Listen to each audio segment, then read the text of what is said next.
রমজান মাসে সারা মাস রোজা না রেখে ঈদের আগের দিন একদিন রোজা রেখে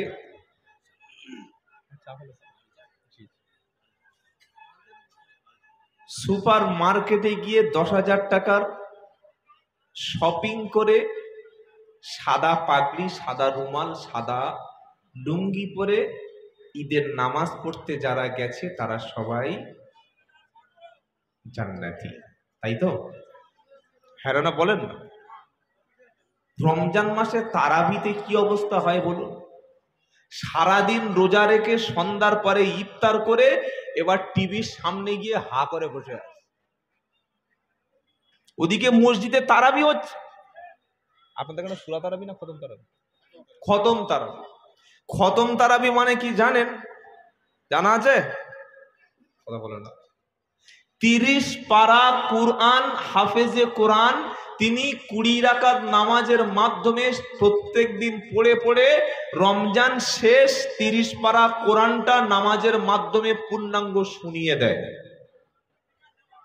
তার নাম হলো খতম তারাবি। জীবনে নিজের তো সৌভাগ্য হয়নি কখনো খতম পড়ার, কোরআন হাত দিয়ে তুলে ধরার, কোরআনটাকে নিয়ে তেলাওয়াত করতে করতে 30 পারা শেষ করার এ সুযোগ সবার জীবনে কি এসেছে? কিন্তু আল্লাহ মুসলমানদের উপরে দয়া করে রহমত করে কল্যাণের মাস দিয়েছে যেন তোরা নিজেরা কোরআন না পড়তে পারলেও হাফেজের পিছনে যেন অন্তত 30 পারা কোরআনটা তারাবির মাধ্যমে শুনে কোরআন খতমের থেকে বেশি সওয়াবও তোরা পেয়ে যাবি। জোরে বলুন। এই রকম সুযোগ পাওয়ার পরে যারা তারাবির নামাজ কাজা করে মসজিদ থেকে ছুটি নিয়ে বাড়ি চলে আসে, এরা কিয়ামতের দিন নবীর সামনে গিয়ে দাঁড়াতে পারবে তো? ভোরের বেলা মুয়াজ্জিন ডাকছে, সাহারির আর মাত্র 20 মিনিট বাকি আছে, উঠে সাহারি খেয়ে নাও, রোজা রেখে দাও। পুরো মাস রোজা রাখেনি। ঈদের আগের দিন ছাদের উপরে উঠে খালি দূরবীন নিয়ে দেখছে, চোখ জুম করে। কি জুম করে বলো? চোখ জুম করেছে। চাঁদটা কোন দিও? চাঁদ দেখছে। তুই চাঁদ দেখে কি করবি? তুই নিজে রোজা রাখিসনি, তারাবি পড়িসনি, মসজিদে যাসনি, খতম তারাবি শুনিসনি, ইফতার করিসনি, তো চাঁদ দেখে লাভ আছে? 80 বছরের কোন বুড়ো লোক যদি জলসায় বসে বসে মেয়েদের চোখ মারে, লাভ আছে? এই দেখো, লাভ আছে?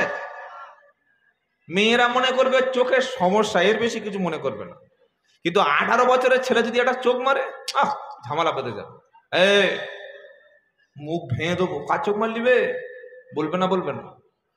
তো যে লোকটা তারাবি পড়েছে, রোজা করেছে, সাহারি করেছে, ইফতার করেছে, সে যদি চাঁদ দেখে তবু মানায়। সারা বছর রোজা করেনি, নামাজ পড়েনি, ছাদে উঠে চাঁদ দেখছে। আল্লাহ বলছে দেখছিস, দেখ, ওতে কোনো লাভ হবে না। কথা মনে থাকবে ইনশাআল্লাহ। আমরা সকলে 30টি রোজা, 30টি ইফতার, সাহারি এবং তারাবিতে জামাতে নামাজ আদায় করব, বলুন ইনশাআল্লাহ। কারণ জামাতে নামাজ পড়ার নির্দেশ আল্লাহর নবী হাদিসে দিয়ে গেছে। আর কুরআনুল কারীমে আল্লাহ বলছে ওয়া আকিমুস সালাতা ওয়া আতাউজ যাকাতা ওয়া রুকাউ মা'আর রাকিঈন। প্রথম পারা সূরা বাকারার 43 নম্বর আয়াতে ও আকিমুস সালাতা ওয়া আতাউজ যাকাতা ওয়া রুকাউ মা'আর রাকিঈন। নামাজ কায়েম করো, সাথে সাথে যাকাত দাও, আর সাথে সাথে রুকুকারীদের সাথে রুকু করো। যদি তোমরা দুজনও একসাথে থাকো, চেষ্টা করো নামাজটা জামাতে পড়ো। মনে থাকবে ইনশাআল্লাহ। মনে থাকবে ইনশাআল্লাহ। তো আল্লাহ পাকের নবী তাই শুনিয়ে দিয়েছে রমজান ঈদটা কাদের জন্যে, রোজাটা কাদের জন্যে, চাঁদটা কাদের জন্যে। এই যে সামনে রমজান মাস আসছে, রমজান মাসের শেষে দেখবেন একদল মুসলমান ঈদ মিলন পালন করে, বড় বড় বক্স আনে, মুরগি জবাই করে খায়, আনন্দ করে, চাঁদ রাত পালন করে, আর মনে করে আমার সমস্ত রকমের আমল সব কবুল হয়ে গেছে। এরকম একটা চাঁদ রাতে আবু বকর সিদ্দিক রাত্রেবেলা পার হয়ে খুঁজছে ওমর ফারুক কোথায় গেল। খুঁজতে খুঁজতে গিয়ে দেখে মদিনার অলিতে গলিতে কোনো জায়গায় ওমর ফারুককে খুঁজে পাওয়া গেল না।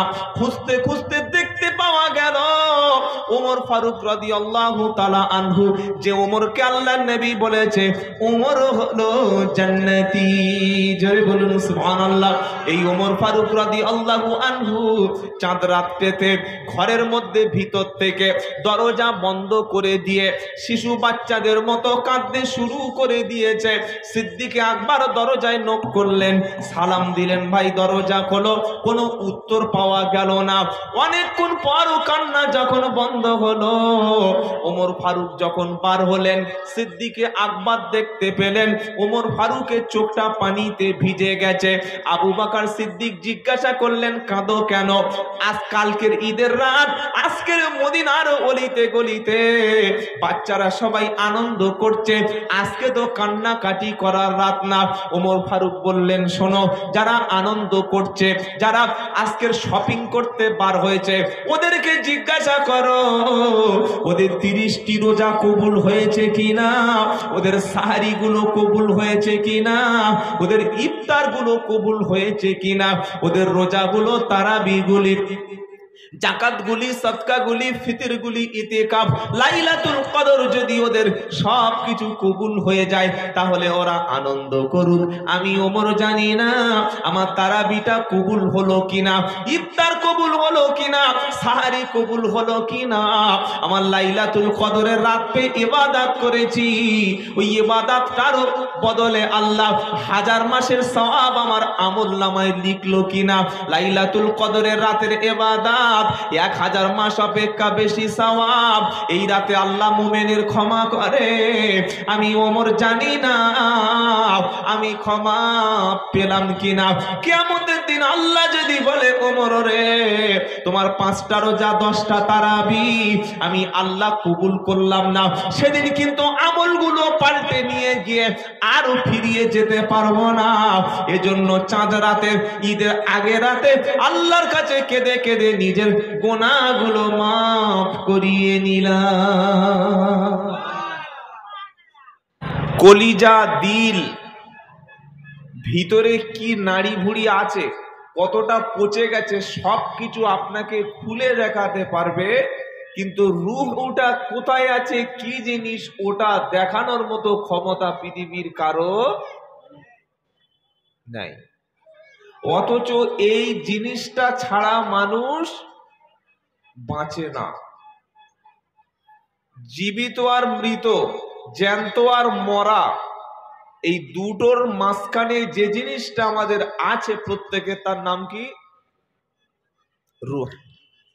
তার নাম কি? রূহ না থাকলে আমার নাম কিন্তু আব্দুল্লাহ জুবাইরের নয়, আমার নাম তখন কি বলবে? লাশ। কি বলবে বাবা? আর আপনিও মরে গেলে লাশ। আমার মুরব্বী পাশে বসে আছেন, আল্লাহ নেক হায়াত দান করুক, উনি যতক্ষণ বেঁচে আছেন ভিতরে রূহ আছে ততক্ষণ চাচা, আর মরে গেলে আপন প্রাণ বাঁচা, তখন আর চাচা বলবে না। স্বামী যতক্ষণ বেঁচে আছে স্ত্রী কি বলবে? তোমার ছাড়া বাঁচবো না, তুমি আমার জান, তুমি আমার প্রাণ, আমি তোমার খুব ভালোবাসি, আহ সত্যি আমার স্বামী। আর বিবি যতদিন বেঁচে আছে স্বামী কি বলবে? ও সোনা, আহ যেমন চোখ তেমন নাক তেমন দেখতে, তোমার কত ভালোবাসি জানো, তোমার ছেড়ে কোথাও থাকতে পারি না গো, কাজে গিয়ে খালি তোমার কথাটা মনে মনে হয় গো। হয় না? হয় না? এই বাবা হয়। কিন্তু মরে গেলে আর বিবি বলবে? বলবে না। তো যে জিনিসটা নিয়ে বেঁচে আছি এটার নাম কি বলেন? রুহু। এটার মালিককে আল্লাহ। মৌত আর হায়াত এটা দুনিয়ায় কেউ ঠিক করে না, আসমানে। তাহলে রুহুটা কি, এই সম্পর্কে যদি আমরা কোরআনের কাছে প্রশ্ন করি যে আল্লাহ, সকলে বলছে রুহুটা কি, রুহুটা কি, তুমি বলে দাও, আল্লাহ উত্তর দেবেন না দেবেন না? আল্লাহর কাছে উত্তর আছে। ইয়াসআলুনাকা আনির রূহ কুলির রূহু মিন আমরি রাব্বি ওয়া মা উতিতুম মিনাল ইলমি ইল্লা কালিলা।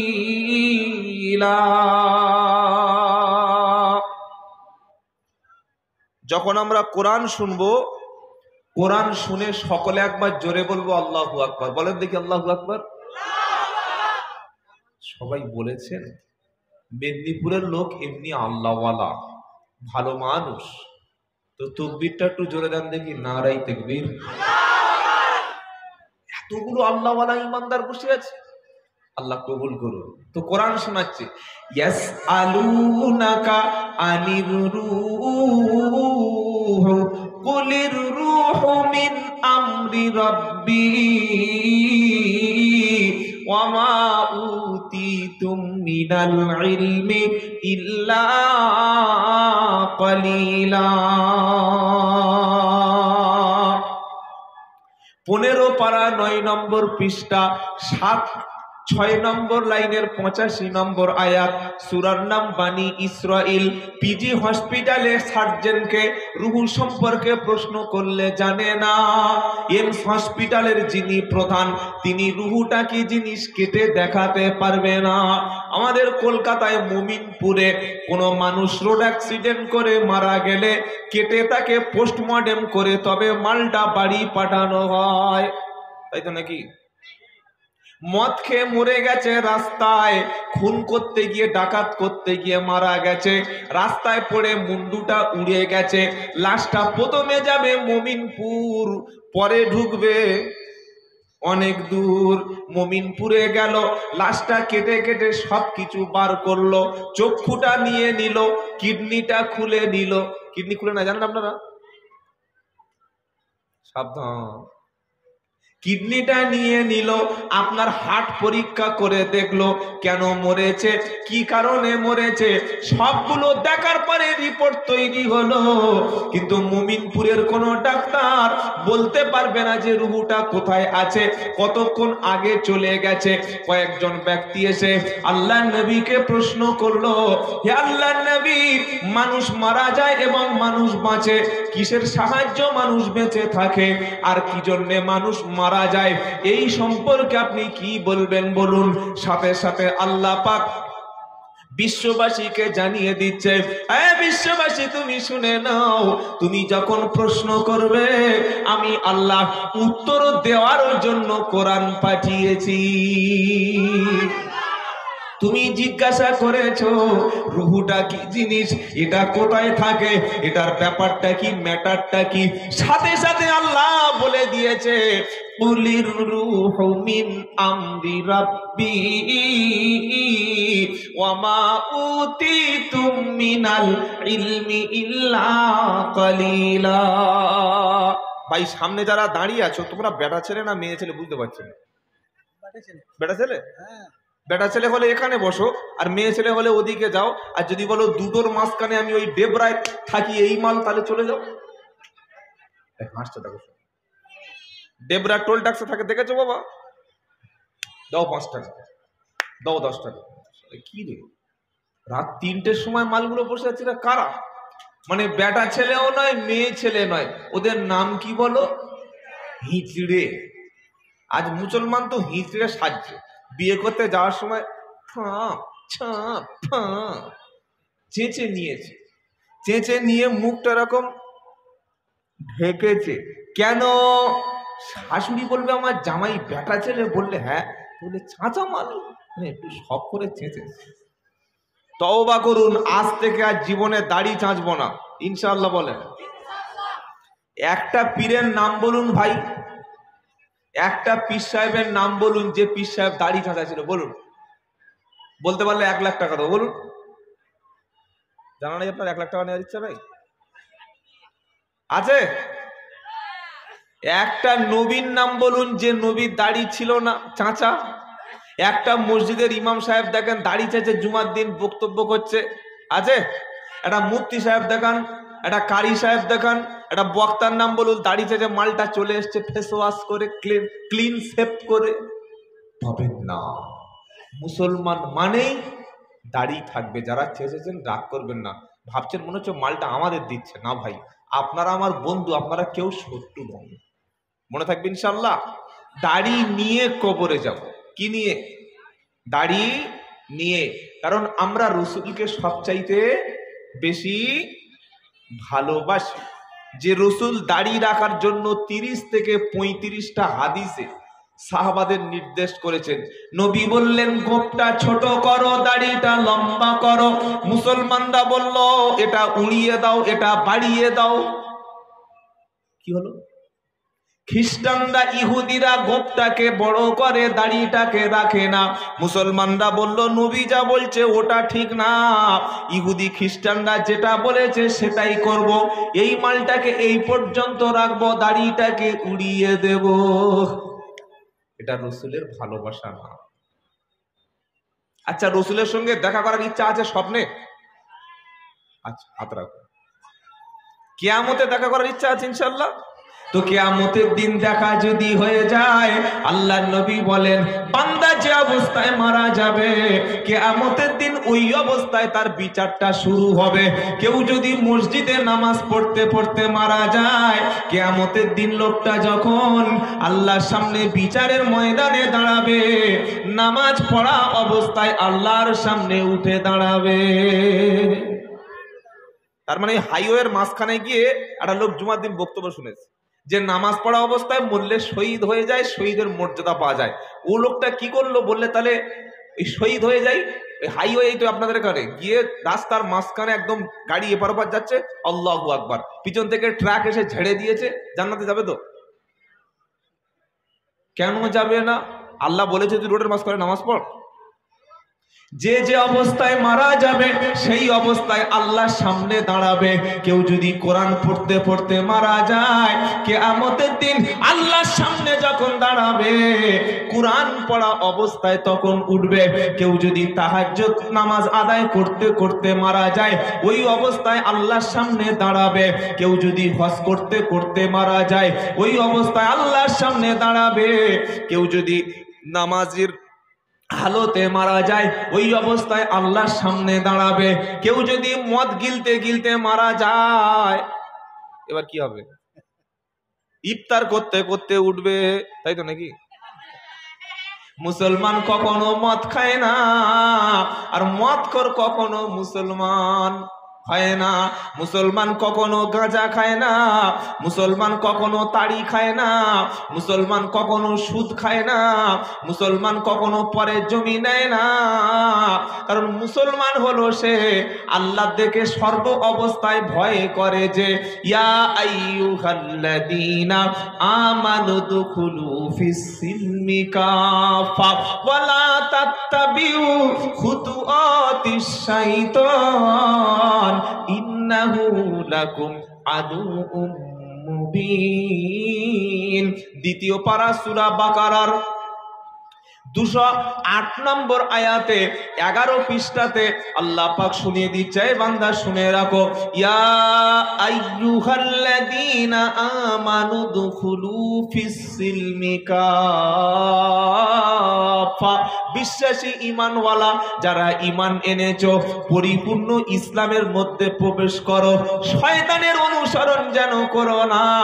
মুমিন যেটা চায় শয়তান ঠিক তার উল্টোটা করতে পছন্দ করে। ইসলাম যেটা দিয়েছে শয়তান ঠিক উল্টোটা বলেছে। ইসলাম বলেছে নামাজ পড়ো, শয়তান বলছে নামাজ পড়ার দরকার নাই। কারণ নামাজ না পড়ে 1 নম্বর শয়তান হয়েছে। নাম কি? জোরে বলেন। আল্লাহ যখন জান্নাতে সৃষ্টি করলেন, আদমকে সৃষ্টি করে বললেন ওয়াকুল্লা ইয়া আদামু উসকুন আনতা ওয়া যাওজুকাল জান্নাতা ফাকুলা মিনহা রাগাদান হাইথু শিইতুমা ওয়ালা তাকরাবা হাদিহিস শাজারাতা ফাতাকুনা মিনাল যালিমিন। আল্লাহ আদমকে এবং আদমের স্ত্রী হাওয়াকে দুজনকে তৈরি করে জান্নাতে দেওয়ার পরে আদম হাওয়াকে বললেন, যেদিকে খুশি সেদিকে যাও, যে ফলটা খাবে মন চায় সেটা খাও, তবে ওই নিষিদ্ধ গাছ যেটা দেখিয়ে দিয়েছি ওই গাছের কাছে যাবে না।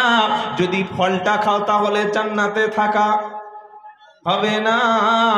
শয়তান বলল, আমি যেমন ফেঁসেছি আদম হাওয়াকে ফাঁসাবো, রাখবো না। আদমের কাছে শয়তান বেটা ছেলের কাছে পারল না, নারীর কানে কানে হাওয়ার কাছে গিয়ে বলছে, মা আমি তো জান্নাতে ছিলাম, আমিও সারা জীবন এখানে ছিলাম, তোমাদের মতো খুব সুখে ছিলাম, তবে শোনো তোমরা জান্নাতে আছো কতদিন? বললে বেশ কিছুদিন আছি। বলছে, মা জান্নাতের মধ্যে সব খাবার কি তুমি খেতে পারছো? হাওয়া বলল, না সব খাবার খেতে পারছি না, ওই নিষিদ্ধ একটা গাছ আছে, ওই গাছের কাছে যেতে আল্লাহ নিষেধ করে দিয়েছে। শয়তানের মাথায় বুদ্ধি এলো। শয়তান বলল, কেন নিষেধ করেছো, তোমার কি জানা আছে? বললে না। বললে, শোনো ওই খাবারটা আল্লাহ নিষেধ করেছে এই কারণে, যদি তুমি ফলটা খেয়ে নাও আরো কোনোদিন তোমার মৃত্যু হবে না, তুমি অমর হবে, তুমি সারা জীবন বাঁচবে। আল্লাহ চায় না তুমি সারা জীবন বেঁচে থাকো, এই জন্যে তোমাকে ফল খেতে নিষেধ করেছে, না খেলে কিন্তু মরবে। যদি সারা জীবন বাঁচতে চাও, লংজিভিটি যদি হতে চাও, জান্নাতে যদি স্থায়ী হতে চাও, নিষিদ্ধ ফলটা তাহলে একবার মেরে দাও।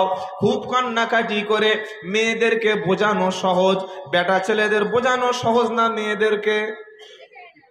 জোরে বলেন। যখন চাঁদা তোলা হয় জলসায়, বাবারা আব্বা মারা গেছে, মা মারা গেছে, কি দেবে বলো? ছেলেরা চুপচাপ বসে আছে, টাকা দেয় না। আর মেয়েদের কাছে মেয়েরা চোখের পানি মুছছে আর বলছে, যাক হাতের সোনার অলংকারটা খুলে দিলাম। মেয়েদের মন তো কি বুঝলেন?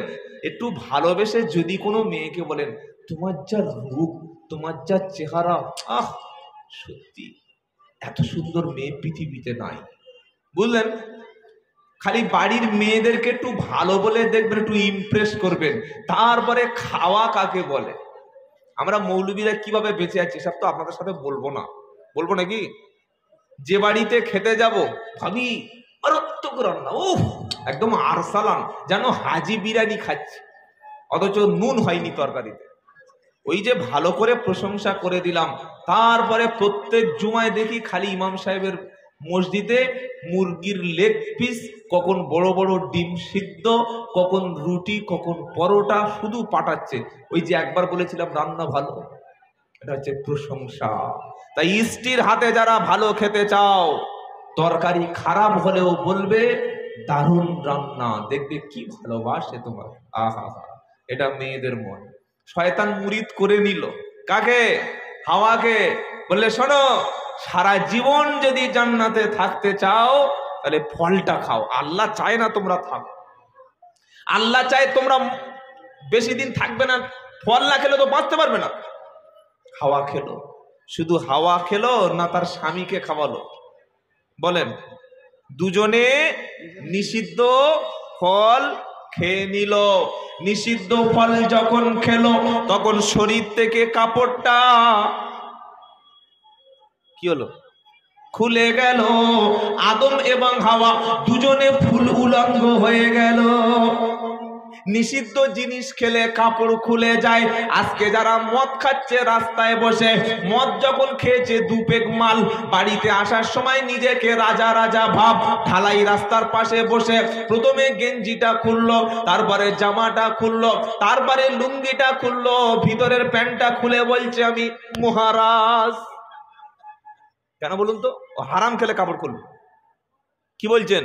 হারাম খেলে কাপড় খুলবে, নিষিদ্ধ জিনিস খেলে সম্মান নষ্ট হবে।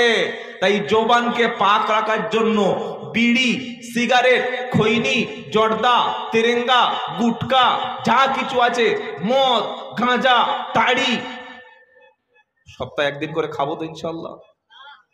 কি বলছেন?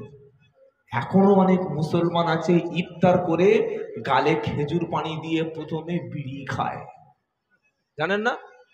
সারাদিন মনে মনে করছে রব্বানা কখন ইফতারটা হবে, কখন দুটো বিড়ি টানবো, বিড়ি না খেলে রোজা ভালো হয় না। আদম আলাইহিস সালাম সেদিন জান্নাত থেকে বার হলো, দুনিয়ায় যখন আল্লাহ পাক তাকে নামিয়ে দিল, হাওয়াকে দুজনকে নামিয়ে দিল, সেদিন শয়তান যে শয়তান হয়েছিল তার কারণটা কি? আল্লাহ পাক বললেন তোমরা সকলে মিলে আমাকে সেজদা করো। শয়তান সেদিন সেজদা করলো না, আল্লাহর সামনে যুক্তি পেশ করলো। শয়তান বলল রব্বানা আদম মাটির তৈরি, আমি আগুনের তৈরি, আগুন কখনো মাটির কাছে মাথা নিচু করতে পারে না। আল্লাহ পাক বললেন ফাকুরুজ মিনহা, এখান থেকে বার হয়ে যা, সারা জীবনের মতো আমি তোর অভিশপ্ত করে দিলাম। মানুষ তোর গালাগালি করবে, দোষ করবে নিজে গাল দেবে তোকে, ভুল করবে নিজে গালি দেবে তোকে। আর আমার যত বান্দা আসবে ওরা ভুল করার পরে যখন ভুলটা বুঝতে পারবে তখন আমার কাছে সহযোগিতা চাইবে, চোখের পানি ফেলবে, আমি আল্লাহ বান্দার জীবনের সব গুনাহগুলি মাফ করে দেব। শয়তান সেদিন সেজদা দেয়নি। এবার বলুন সারা জীবন 60 বছর 70 বছর বয়স হলো, জুমার দিন নামাজ হচ্ছে, মসজিদের সামনে থেকে কানে ব্লুটুথ দিয়ে হিন্দি গান শুনতে শুনতে বউকে নিয়ে ভাড়া ভাইয়ের বাড়ি যাচ্ছে যারা, শয়তানের খালাতো ভাই না মামাতো ভাই? জোরে বলেন। ও তো একটা সেজদা দিল না। অনেক মুসলমান আছে জীবনে কোনোদিন নামাজ পড়ে না। শয়তান বলছে ভাই তুই আমার দলে চলে আয়, কি খাবি বল? বললে আমি তো নামাজ পড়ি না, যা খুশি তাই খাবো। আল্লাহ পাক সেদিন শয়তানকে বলল যা, আমি তোকে কিয়ামত পর্যন্ত বাঁচার সুযোগ দিয়েছি, কিয়ামতের আগ পর্যন্ত তোর আমি মারব না, কারণ শয়তান লোক কোনোদিন তাড়াতাড়ি মরে না। ভালো মানুষ বেশি দিন বাঁচে না খারাপ মানুষ? খারাপ মানুষ। তাহলে জ্বালাবে কে লোকের? কিরকম দেখবেন, বড় বড় আলেম ওলামা, বড় বড় হাক্কানি ওলি ব্যক্তি, বড় বড় আল্লাহওয়ালা ব্যক্তি, তারা বেশি দিন বাঁচে না। আর বড় বড় দেশের বেঈমান নেতাগুলো, আমি কারণ নাম বলছি না কিন্তু ভালো বললো, বেঈমান নেতাগুলো 80 বছর 90 বছর হয়ে যাচ্ছে তাও মালটা মরছে না। কি বলছে? কতদিন যে বাঁচে আল্লাহই জানে। বাংলাদেশে একটা আছে গো, জানেন না? শেখ হাসিনা আল্লাহর জান্নাতি ব্যক্তি, তাই তো? আরে বাংলাদেশের মৌলভী সাহেব বলছে আল্লাহ শেখ হাসিনা জান্নাতি। শেখ মৌলভী সাহেব, মুফতি সাহেব, কত রকমের মুফতি দেখবো। ওটা মুফতি না, ওটা মূর্তি। ওটা কি বলেন? মূর্তি। যে হাসিনা বাংলাদেশে আলেমদের ফাঁসি দিচ্ছে, আলেমদের গ্রেপ্তার করছে, আলেমদের সঙ্গে দুশ্মনী করছে, বড় বড় হাক্কানি আলেমদেরকে শাস্তি দিচ্ছে, মুসলমানদের উপরে অত্যাচার করছে, জলসায় পুলিশ পাঠিয়ে মাইক ভেঙে বক্তাকে ঘাড়ের কোলার ধরে লামিয়ে নিচ্ছে, সে কোনোদিন মুসলমান? এমন মৌলবী আছে বলছে আল্লাহ শেখ হাসিনা জান্নাতি। কত রকমের মৌলবী পৃথিবীতে নেবেন আপনি? কথা বুঝতে পেরেছেন না পারেন নাই? শেখ হাসিনা জান্নাতি, অথচ পৃথিবীতে কাউকে জান্নাতি বলা, এতটুকু বলা যায় আল্লাহ আমার এই ব্যক্তিদেরকে বা আমার এই আব্বাকে মাকে জান্নাত নসিব করো, বলা যায় না? যায় না। আল্লাহর নবী শুধু 10 জন ব্যক্তিকে জান্নাতের নাম ঘোষণা করেছিলেন, 4 খলিফা সহ আরো 10 জন আশারায়ে মুবাশশারা, তাদের সম্পর্কে নবী জান্নাতের সুসংবাদ দিয়েছেন। নবীকে জিজ্ঞাসা করা হলো, হে আল্লাহর নবী আপনি কি জান্নাতে যাবেন? কত কঠিন প্রশ্ন। কোন শ্রোতা যদি জিজ্ঞাসা করে হুজুর আপনি 20 বছর বক্তব্য করছেন, আপনি জান্নাতি না জাহান্নামী, এটা উত্তর কোন বক্তা দিতে পারবে? কোন মুক্তাদি যদি ইমাম সাহেবকে জিজ্ঞাসা করে, ইমাম আপনি তো 10 বছর ইমামতি করছেন, আপনি জান্নাতি না জাহান্নামী, এই উত্তর কিন্তু কোন ইমাম সাহেব দিতে পারবে না। কোন হাফেজ সাহেব রমজান মাসে তারাবি পড়াচ্ছে, মুক্তাদি জিজ্ঞাসা করছে হাফেজ সাহেব কোরআন তো সুন্দর ইয়াদ আছে, মুখস্থ আছে, আপনি জান্নাতি না জাহান্নামী? হাফেজ সাহেব বুকে হাত চাপড়ে বলতে পারবে না জান্নাতি। পারবে? কখনো পারবে না। নবীকে জিজ্ঞাসা করা হলো হুজুর আপনি কি জান্নাতে যাবেন?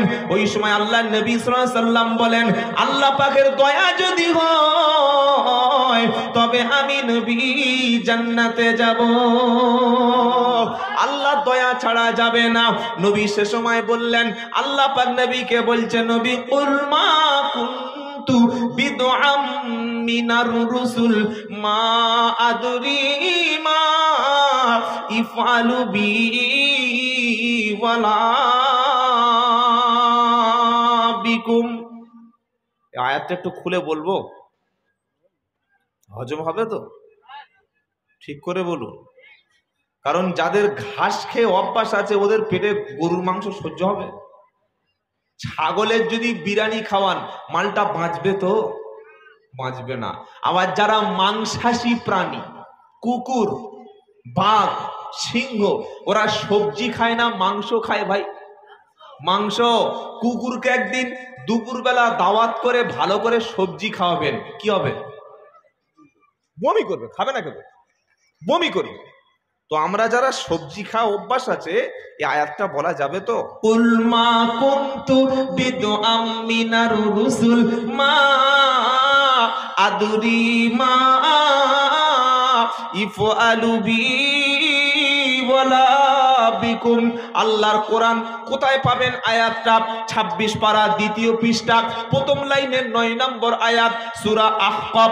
আল্লাহ পাক শোনাচ্ছে যদি বিশ্বাস না হয় যেখানে কোরআন আছে সেখানে যাও, যারা আলেম আছে জিজ্ঞাসা করো, হাফেজদেরকে জিজ্ঞাসা করো, আলেমদেরকে ব্যাখ্যাটা জিজ্ঞাসা করো, যে কোনো তরিকার আলেমকে জিজ্ঞাসা করো। যদি বলে যে না আব্দুল্লাহ জুবাইর ভুল বলেছে, কানটা কেটে নেবে। এতগুলো মিডিয়ার সামনে বলছি। আল্লাহ পাক বলছে কুল, নবী বলুন মা কুনতু বিদআম মিনার রুসুল, আপনি কোন নতুন রাসূল নন, আপনি কোন নতুন রাসূল নন। আপনার আগে অনেক নবী অনেক রাসূল এসেছিলেন, তারা চলে গেছে। নবী বলছে আমি জানি না কিয়ামতের দিন আল্লাহ আমার সাথে কি ব্যবহারটা করবে, এটা আমি জানি না। তোমাদের সাথে আল্লাহ কি ব্যবহারটা করবে সেটাও আমি জানি না। সুতরাং প্রত্যেকে আমল বেশি বেশি করে বানাও, নামাজি হয়ে যাও, পরেজগার হয়ে যাও, হারাম ছেড়ে দাও, মদ ছেড়ে দাও, আল্লাহর উপরে ভরসা করো। আল্লাহ যদি দয়া করে আমি নবী তবে সুপারিশ করে জান্নাতে নিয়ে যাব। আজ পর্যন্ত শুনেছেন কোন 30,000 টাকার বাংলাদেশের বক্তা, 15,000 টাকার পাঁশকুড়ার বক্তা, 18,000 টাকার হুগলি জেলার বক্তা, 22,000 টাকার মেদিনীপুরের বক্তা, 30,000 টাকার হাওড়া জেলার বক্তা, 20,000 টাকার দক্ষিণ 24 পরগনার বক্তা এসে বলে গেছে বাবা নামাজ পড়ো আর না পড়ো, সুদ খাও আর ঘুষ খাও, বাপ মাকে ভালোবাসো আর না বাসো, আমার বক্তব্য শুনলে আমার সাথে সবাই জান্নাতে চলে যাবে। এই গ্যারান্টি কোন বক্তার হাতে আছে?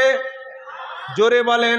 যদি কোনো বক্তা বলে 20,000 টাকার ভিজিট আমার বক্তব্য যারা শুনবে, আমার বক্তব্য শুনে আমার ফ্যান ফলোয়ার যারা হবে তারা আমার সাথে জান্নাতে যাবে, নামাজ কারো লাগবে না, হজ করতে লাগবে না, যাকাত দিতে লাগবে না, আলেম ওলামাদেরকে মানতে হবে না, হাক্কানি ওলিদের কথা শুনতে হবে না, সাহাবাদের জিন্দেগির মতো জিন্দেগি তৈরি করতে হবে না, জীবনে রমজানে রোজা রাখবে না। আমার বক্তব্য শুনলে আমার ফ্যান ফলোয়ার হয়ে গেলে আমি সবাইকে নিয়ে জান্নাতে চলে যাব। এ কথা যদি কোনো বক্তা বলে বুঝতে হবে তিনি নবীর চাইতে বেশি বুঝে গেছে। নবী বলছে মা আদরি মা ইফআলু বিওয়ালা বিকুম, আমি নবী জানি না আমার সাথে কি ব্যবহার হবে, আমি নবী এটাও জানি না কিয়ামতের দিন তোমাদের সাথে কি ব্যবহারটা হবে, তবে আমি নবী আমার উম্মতদেরকে না নিয়ে জান্নাতে যাব না। নারায়ে তাকবীর। নবীর উম্মত যারা হবে নবীর সাথী হয়ে জান্নাতে যাবে। নবীর উম্মত কারা? জন্মের পরে হাজাম ডাকিয়ে যাদের মুসলমানি করিয়ে দেয় তারা। তাই তো বাবা, হাজাম ডেকে মুসলমানি দিয়েছে যাদের, তারা সব নবীর উম্মত।